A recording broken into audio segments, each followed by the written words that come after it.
tapos na ang botohan, patapos na ang bilangan.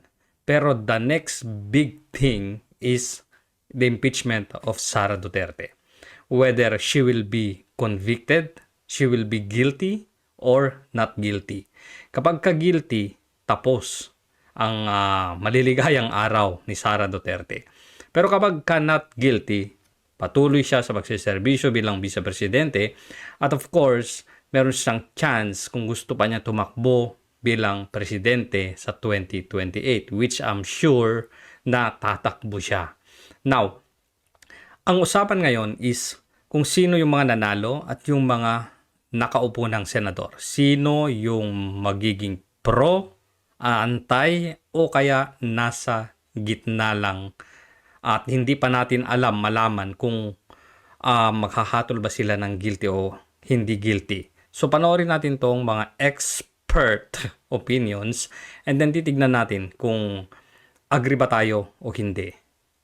So eto.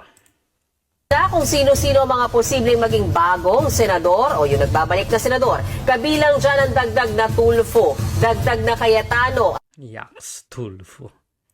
at posibleng dagdag na Villar o kapalit lang nung palabas na Villar. Himayin natin ang mga posibleng dynamic ng susunod na Senado bukod kay Ms. Malu Tiquia. Kasama pa rin natin si Malu. Makakasama rin natin ngayon ang Director ng Center for Local and Regional Governance at Assistant Professor ng University of the Philippines National College of Public Administration and Governance, NCPAG, Dr. Reginald Ugadal. Good morning, sir.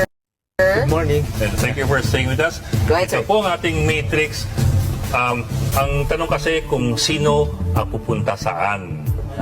Again, we're talking about possibilities. In politics, nothing is ever set in stone. So, these are possibilities given maybe their political history, their...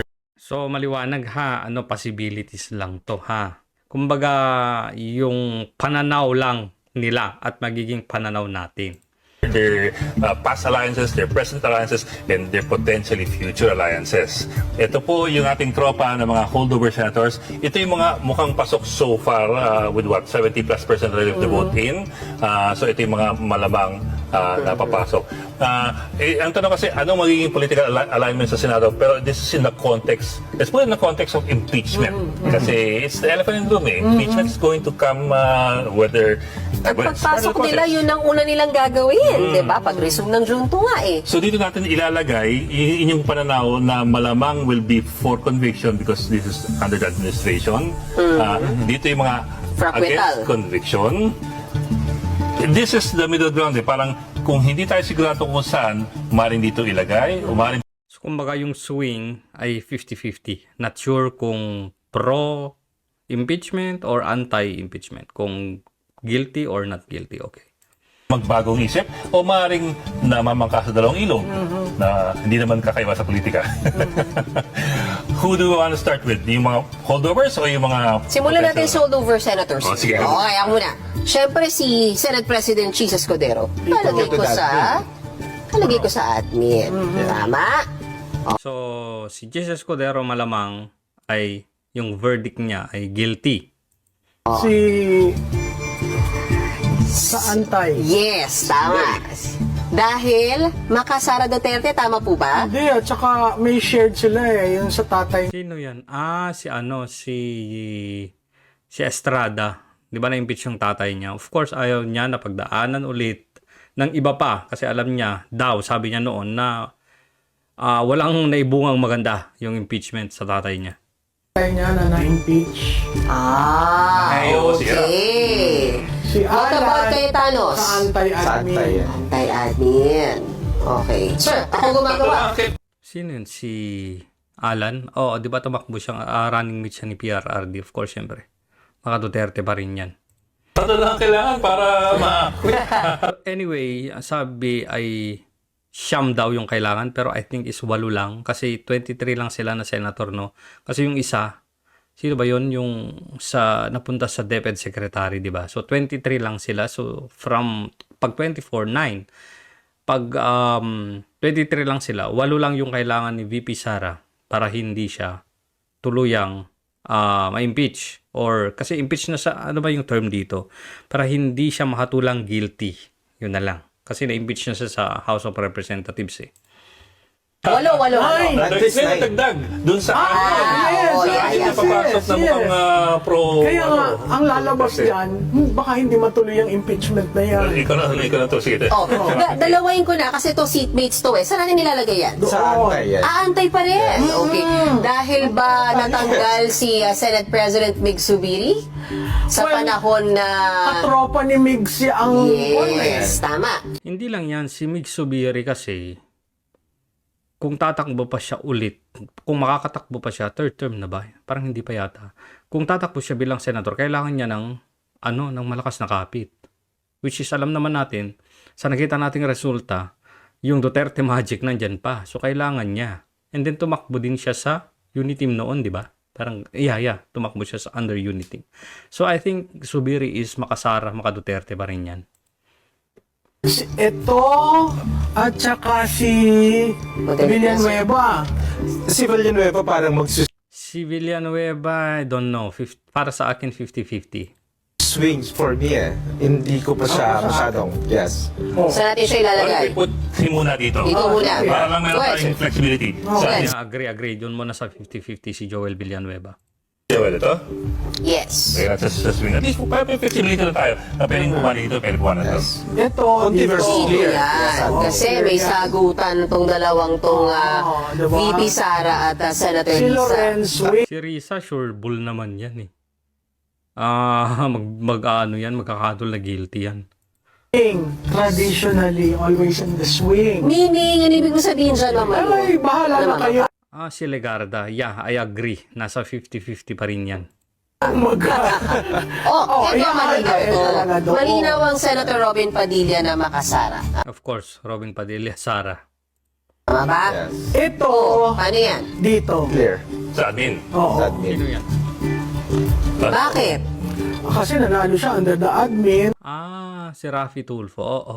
Kasi 'di ba kung maalala ninyo, may ano din yan, may nagawa din si VP Sara diyan na parang napahiya si Raffy Tulfo doon sa PTA na yan. Na sabi niya, gumawa kayo ng batas. Ayun, napahiya. And tapos, Hindi lang yan kasi matunog siya sa 2028, no, 'di ba?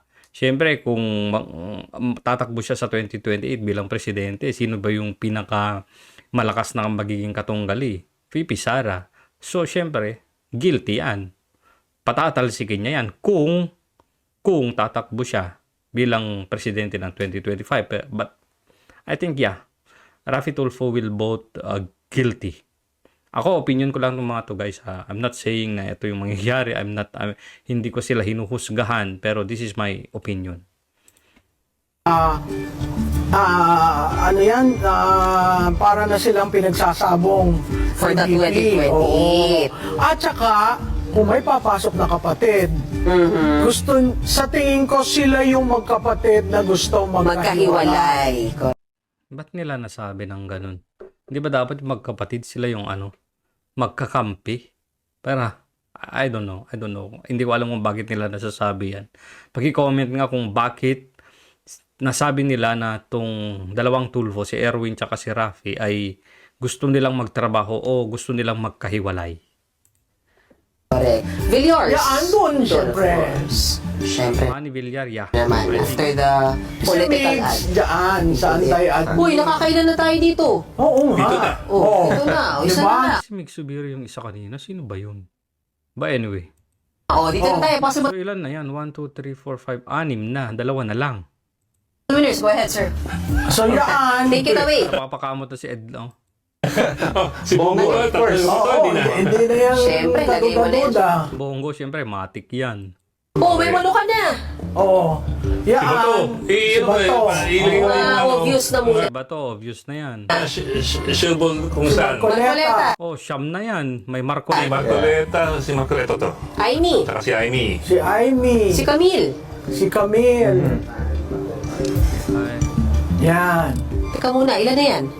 1, 3, 6, 9, 12 na. Oh, 12 na. Diyan pa lang. Tapos na. So, hindi may impeach si VP Sara. Pag to ang nasunod.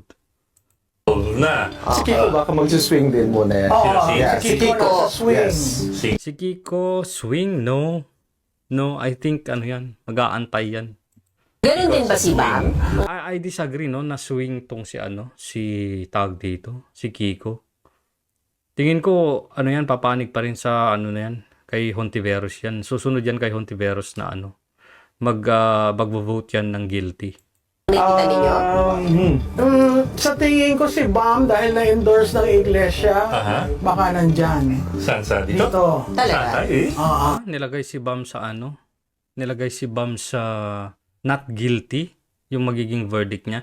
Anyway, yung sabi ni Ma'am Malu na inendorse ng INC, which is, alam naman natin na yung INC ay against sa impeachment ni VP Sara, di ba? So, po pwede. Kasi, tanda natin na first time lang na binuhat ng iglesia si Bam. So, kapag kunwari, nagpro-impeachment siya, which is against doon sa stand ng INC, baka huli na rin yan. Diba? So, yeah, agree. Pero 80% na agree na mag-not guilty si Bam Aquino. That's going to be a surprise, ha? Yes. O, ilagay Parang si Ed hindi makapaniwala. na natin kung ang consensus is swing, hindi lagay natin kung ako lang ang babasa dyan. I'm just saying it's a surprise. Yan, dito. Ilagay mo na yung mga alyansa sa admin kasi syempre may utang na loob. Pero si Pia sa akin, Gagi, ilagay mo na sa alyansa yung mga admin. Siyempre dahil sa utang na loob. Ay. Si baka Pia, mag-aantay. Mag-aantay. Dito? agree rin ako doon. Si dating Senate President Soto ay sa admin? Swing. Sa swing. Sa swing. Sa swing. I agree. Kasi yan, kung maging Senate President, through the help of the Vice President. Okay. Ping. What about Ping? Si Ping, Swing. kasi sinasabi niya, alam mo, huwag na tayong mag-impeachment. Ayusin natin ang problema natin. Nakakakuha yan ng panahon sa oras natin. Swing or... Hindi, pero yan naman at si Soto, usually Yes, magkasama. bloke yan. O idilagay na natin sa swing. Right, sir. Sino yung... Lito Lapid. Lito Lapid, admin. Admin. Yes. So generally, 1, 2, 3, 4, 5. So 5 lang yung inaasahan na sure na ang verdict kay VP Sara ay guilty. So kahit pa sabihin natin na lahat ng swing, which is 1, 2, 3, 4, 5, 6, 7, 8, 9, ang magiging total niya is 9 lang yung guilty verdict, which is lamang na lamang yung not guilty. Kahit sabihin pa natin na may 2 bumaliktad dito sa kabila, medyo malayo talaga, no? Mahirap na yung magiging hatol kay Vice President Sara Duterte ay guilty nga doon sa mga inaakusa sa kanya na laman nung impeachment. Pero syempre, magandang panoorin pa rin natin yan dahil yung ilan sa mga magiging prosecutor sa House of Representatives ay talo. So, at yung isa, balita ko, ay medyo nagdadalawang isip na. Kasi nga, di ba, magbabago ng liderato.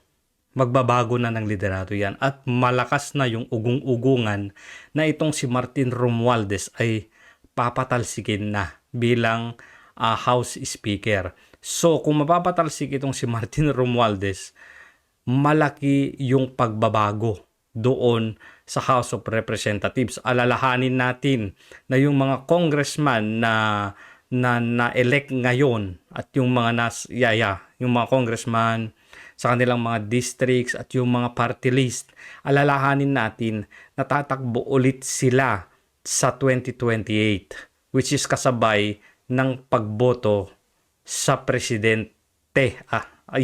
Sa presidente, vice-presidente, sasabay yan. Siyempre, alam naman natin na itong mga congressman na to, kung saan yung malakas, doon sila kumakapit. Just like what happened ngayong election ng 2025. todo kapit sila kay Martin Romualdez dahil nga sa dahil sa pondo at ayuda. Lalong-lalo na tinake advantage naman ni Tambaloslos na mag-e-election. So, malaki yung mga possibilities, malaki yung magiging pagbabago. Kahit dito sa Senado, malaki yung pagbabago, lalong-lalo na nandyan si Marcoleta. Lalong-lalo na nandyan din si Tito Soto at Ping Lacson. I think sila din yung ilan sa mga magbabalanse din yan. Well, titignan natin kung ano talaga ang mangyayari. Ako, personally excited ako kung paano yung magiging deliberation ko, paano yung paglalatag ng mga ebidensya, paano dedepensa sa ebidensya, sa impeachment, paano aatake yung prosecutor, at paano yung magiging hatol ng mga senador. Very exciting to. So, hintayin na lang natin, malapit na din naman